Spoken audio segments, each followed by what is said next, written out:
ഈ കുഞ്ഞു മക്കളുള്ള എടുത്ത് വല്ല സ്നഗ്ഗീസോ അങ്ങനത്തെ സാധനങ്ങൾ കത്തിച്ച് കളയുക, അല്ലെങ്കിൽ ഈ സ്ത്രീകളുള്ള എടുത്ത് പാഡോ അല്ലെങ്കിൽ അവരുടെ മുടിക്കെട്ടുകൾ വല്ല ഈ ചെറിയ മുടി പൊഴിയുന്നുണ്ടെങ്കിൽ ആ മുടിക്കെട്ടുകളൊക്കെ ഒന്ന് എടുത്ത് ഒഴിവാക്കാൻ വേണ്ടിയിട്ട് ബുദ്ധിമുട്ടുക.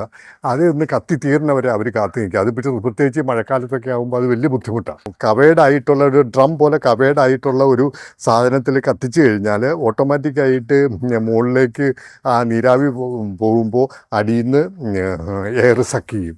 എയർ സക്ക് ചെയ്യുമ്പോൾ ഓട്ടോമാറ്റിക്കായിട്ട് അത് ഈ ഒരു ഫർണസ് വെച്ച് ഊതി കത്തിക്കുന്ന അതേ ഒരു സിസ്റ്റത്തിൽ അതും കത്തിക്കും.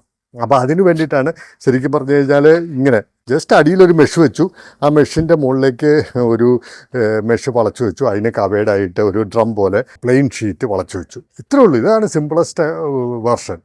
അപ്പോൾ ഇതിൻ്റെ തിയറി, അതിൻ്റെ സയൻസ് ഇത്രയേ ഉള്ളൂ. കത്തി മുകളിലോട്ട് പോകുമ്പോൾ ഇപ്പോൾ അതുകൊണ്ട് വേസ്റ്റ് ഇടുമ്പോൾ നമ്മളിപ്പോൾ ഈ വേസ്റ്റ് ഇടുമ്പോൾ ഉള്ള ഒരു പ്രത്യേകത എന്താണെന്ന് വെച്ച് കഴിഞ്ഞാൽ, നനഞ്ഞ വേസ്റ്റ് ഇടുന്നതിന് മുൻപായിട്ട് കുറച്ച് ചകിരിയും ഉണക്കച്ചകിരിയും കുറച്ച് ചിരട്ടകളും ഇടുക. ആ ചിരട്ടകളിട്ട് അതിൻ്റെ മുകളിലേക്ക് വേണം നമ്മൾ ഈ പറഞ്ഞ സ്നഗ്ഗീസോ പാഡോ അല്ലെങ്കിൽ പാമ്പേഴ്സോ ഒക്കെ വയ്ക്കാൻ. അതപ്പോൾ നനഞ്ഞതാണ്. പിന്നീട് ഇടുന്ന വേസ്റ്റ് കുറച്ച് ഉണങ്ങിയ വേസ്റ്റ് കുറച്ച് പൊക്കത്തിലിടുവാണെങ്കിൽ ഈ വേസ്റ്റിൻ്റെ മുകളിലേക്ക് ഒരു പേപ്പർ ജസ്റ്റ് കത്തിച്ച് മുകളിലേക്ക് അങ്ങ് ഇടുക. വേറെ ബുദ്ധിമുട്ടൊന്നുമില്ല. പ്രൊസീഡ് ചെയ്യുന്നില്ലെങ്കിൽ ഒരു പേപ്പറും കൂടെ കത്തിച്ചിടുക, അത്രയും ബുദ്ധിമുട്ടേ ഉള്ളൂ.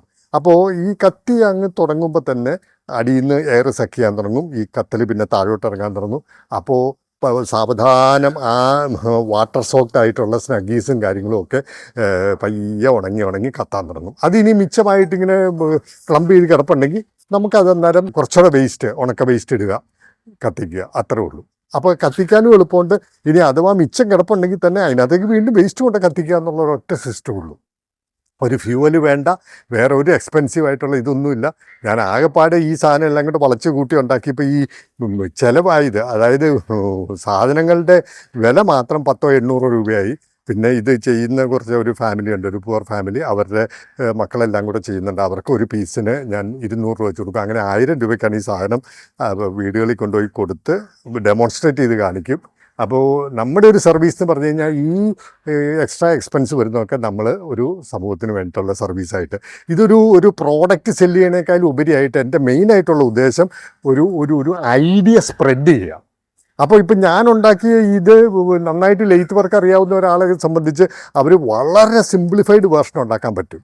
അപ്പോൾ അങ്ങനെ ഉണ്ടാക്കട്ടെ, ഈ സമൂഹത്തിൽ എല്ലാവർക്കും പറ്റട്ടെ. ഈ കേരളം പോലെ വളരെ കൺജസ്റ്റഡ് ആയിട്ട് കഴിയുന്ന ആൾക്കാർ, പ്രത്യേകിച്ചും ഈ ഫ്ലാറ്റുകളിലൊക്കെ താമസിക്കുന്നവർക്ക് ഈ പറഞ്ഞ സാധനം ഡിസ്പോസ് ചെയ്യാനായിട്ട് വളരെ ബുദ്ധിമുട്ടുണ്ട്. അവർക്കൊക്കെ ഇത് ഉപകാരപ്പെടട്ടെ.